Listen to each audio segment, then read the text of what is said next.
Hey, my name's Tom, and about half a year ago, I quit my job back home in Germany. I left everything I had behind to go on a 5 months adventure across 7 countries, and this is my story.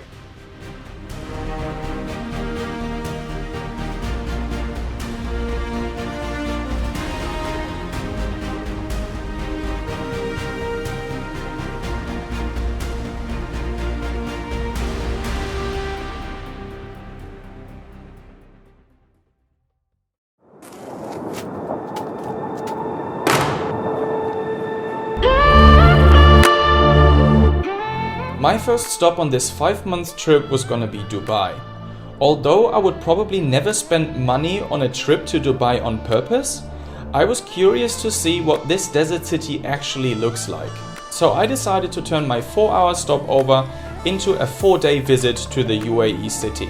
I booked an Airbnb, which like the rest of Dubai was somewhere between glamorous and a construction site. And I spent the first 2 days visiting Dubai's biggest tourist attractions. These included the insanely large Dubai Mall, which is incredibly impressive, but its opulence also felt very wrong with regards to the global problems that we are facing, such as climate change and resource scarcity. Of course, the Burj Khalifa and the Dubai Frame were also a must-see on my short trip. After all the opulence of the modern Dubai, I was drawn to Dada, a neighborhood that represents old Dubai. A small, somewhat rickety ferry took me to the gold and spice souks of old Dubai, a welcome contrast to the impressions that I got of the more modern part of the city. On my last day, I was lucky enough to take a brand new Ford Bronco to Al Madam, a small ghost town in the middle of the desert about 90 kilometers away from the city center. Dubai had been everything I expected it to be. It was incredibly impressive, it was just mind-blowing, but not the most beautiful place on earth and not one I would like to live at. But in my head, I was already at the country I was gonna go next, New Zealand. It was gonna be the longest leg of my journey with 8 weeks in New Zealand, a country where my heart is, a country that I've lived in 10 years ago and I always wanted to go back, and now 10 years later it was finally time to go back to the country of the long white cloud.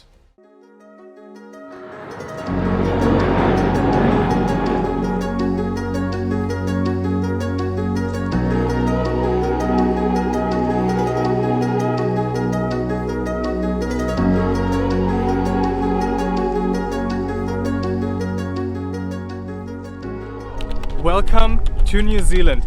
I've made it. It's been a very long flight. It's been a couple of stopovers, and at some point I was just like, please let it just be over with. So it's actually the 3rd day in New Zealand. I've landed in Christchurch 2 days ago, but the first 2 days I was just like a bit jet lagged, and I was just tired and I didn't want to film, and I just did want to get my things sorted. And one of these things is actually that I bought a car. This 2006 Mazda Premacy, which is actually quite cool. It is converted into a camper van. It's not self-contained, but it's got a double bed, which is quite suitable. Yeah, so this is the car that will accompany me for the next 2 months, and also when my sister comes in like 4 weeks, then we'll both have a car.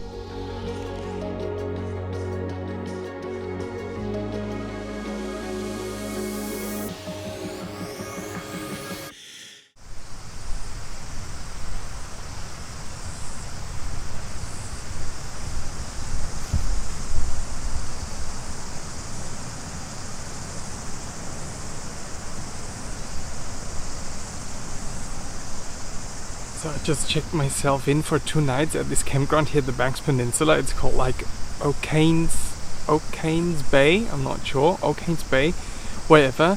It's a lovely place, and also I got it almost all to myself. It's like super empty, probably because of the bad weather that was over the past days, but there's just like a couple of tents dotted around, and I saw probably like 5 or 6 people at the beach, and that was it. And other than that, I have this place all to myself, and it's got everything I need. I have my camper now, which I can sleep in, and then they've got amenity buildings with like proper kitchens in it and a couple of stoves, and it's just great. And this will be my home for the next 2 days. Love it.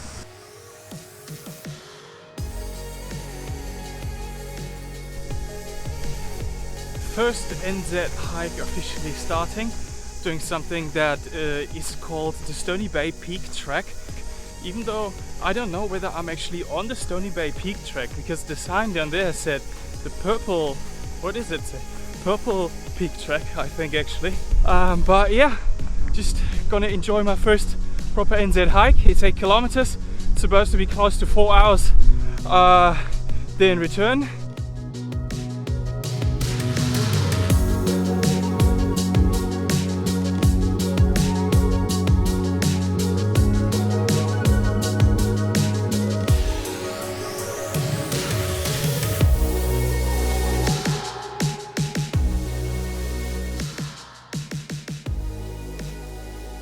I'm at about another 100 meters in altitude. What I was actually wanting to show you is a trap that I found here, like a pass trap. I think it's supposed to catch rabbits and opossums and rats, any of these, I think, because yeah, New Zealand is incredibly protective about the environment, which is very understandable, because they have a lot of endemic plants and endemic other species, like animals, like birds that can't fly.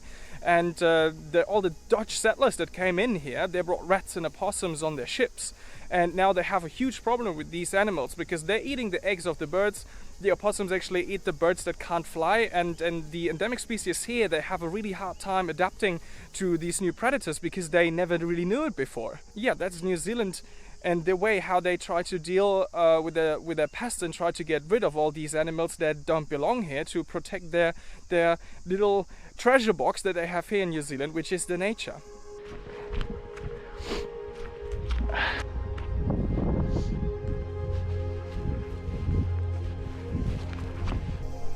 Oh, this is such a treasure trove.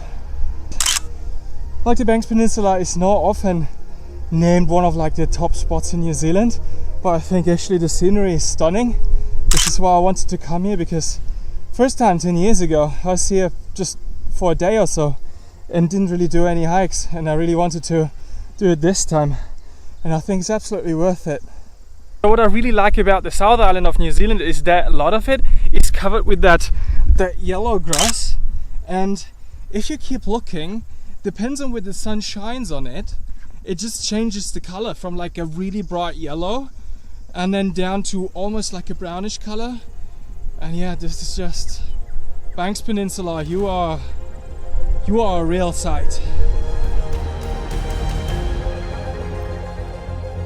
After an exhausting and much wetter climb than I expected, reaching the summit was pure revelation. With the view of the breathtaking colors of the Banks Peninsula, I realized that the dream of going to New Zealand again was no longer just a dream, but actually I had made it reality.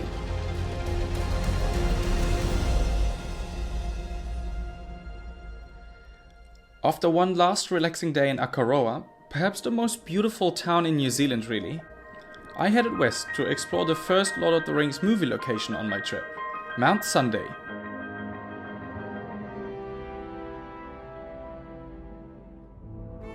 Mount Sunday was chosen as the setting for Edoras, the capital of the Kingdom of Rohan.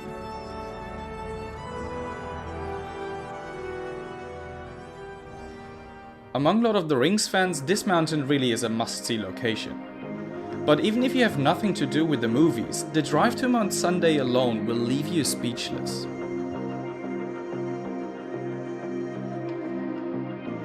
The scenery around this small mountain in the middle of a wide valley is just incredible. And then came the first of a long series of encounters with incredibly exciting characters along my trip. Defying the wind, a Canadian thru-hiker played his violin on top of Mount Sunday. When he told me that he was carrying his violin in its violin case, in addition to his backpack about 3,000 kilometers across New Zealand, I could hardly believe it. Without further ado, I took him in my car to the next town on the way back, and I learned firsthand about the hardships and the moments of happiness that one experiences on the Te Araroa Trail.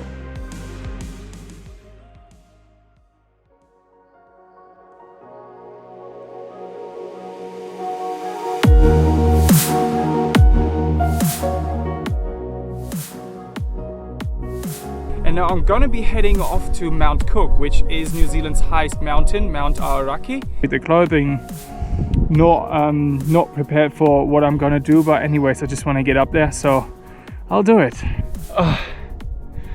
Starting to realize by now that I'm really not a pro climber.